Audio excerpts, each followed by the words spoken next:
જય માતાજી મિત્રો, આ કૂવામાંથી આપણે બિલાડી કાઢવાની છે એટલે જાળી મારેલી તો અંદર પડી ગઈ હતી એટલે ભાઈનો ફોન આવ્યો હતો. અમારા અરવિંદભાઈએ ફોન કરાયો હતો, કારખાનાવાળા અરવિંદભાઈ છે ને એને ફોન કરાયો હતો. એટલે હવે આપણે ઘોડી રિવેસ લગાવી દઈએ, જાળી બીજી ઉગાડી કરી દીધી છે.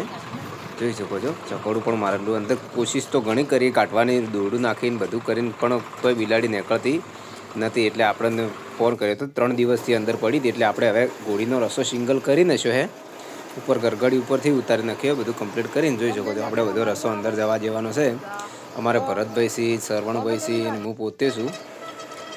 જોઈ શકો છો, અમારે 3 જણા અમે સેવાનું કોમો એટલે પહોંચી જ રસો વેટવાનું ચાલુ કરી દઈશું. એ 3 સિંગલ રસો કરી અને હરખો રસો રાખીને અંદર ઉતરવાનું છે. મારે ઉતરવાનું છે તો ઓકળો બીજો ફિટ કરી દઈએ હવે, કારણ કે ઓકળો ઉપર બેસીને જ ઉતરવું પડશે. જોઈ શકો છો, આ ધર્મા કાકા છે, આમના કુવે જ બિલાડી કાઢવાની છે આપણે, કારણ કે 3 દિવસથી અંદર પડી છે. આપણે હવે ઉતરવાની ચાલુ કરી દઈશું. અંદર દોરડી બીજું બોજી અને રસો બીજો ટાઈટ કરીને જોઈ શકો છો. આપણે આવી રીતે સેવાનું કામ કરે છે, કોઈ પૈસા લેતા નથી.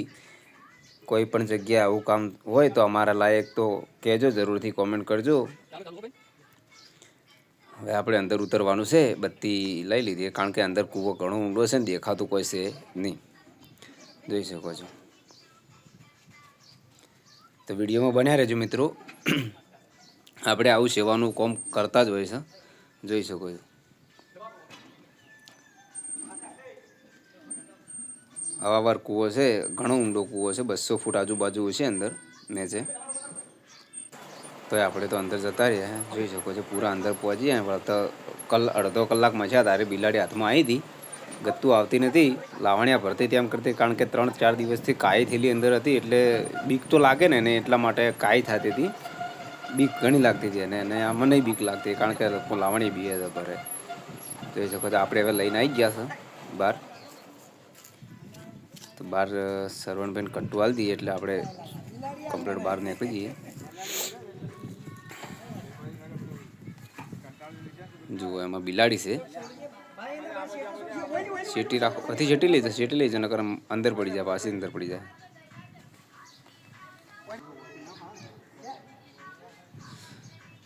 તો હવે આપણે બહાર નીકળી જાય જાળીની. જુઓ ખાલી મિત્રો, આપણું આવું કામ છે. મોટરો કાઢવા હાથે હાથે આપણે આવું કામ કરીએ છીએ, સેવાનું કામ કરીએ છીએ. જોઈ શકો છો તમે, કોઈ ડર વગર ભગવાન માતાજીના ભરોસે, કારણ કે આપણે ભગવાનના ભરોસે જ આવું કામ કરે છે. તો જોઈ શકો છો, આ છે. હવે આપણે એમને પૂછી લઈએ કે કેવું એમને અમારું કામ કેવું લાગ્યું, તો એમને પણ પૂછી લઈએ. ચલો ધનુ કાકા. હા, બિલાડી તમારું કામ અમને જોયું કે સેવા ભાવી છો તમે, સારું લાગ્યું અમને. બરોબર. અને કોઈને બીજું આવું કામકાજ હોય તો તમે અમને સપોર્ટ કરજો. હા, નક્કી નકો. અમાર ભગવાન સહાય ઘણી કરે. અને અરવિંદ ભાઈ આયા હતા, એમને સવારમાં ખબર પડી, એમને ફોન કર્યો મને, એટલે અમે આવી જાઓ સેવા કરવાના 2 જણા. જુઓ, જય માતાજી. જય માતાજી.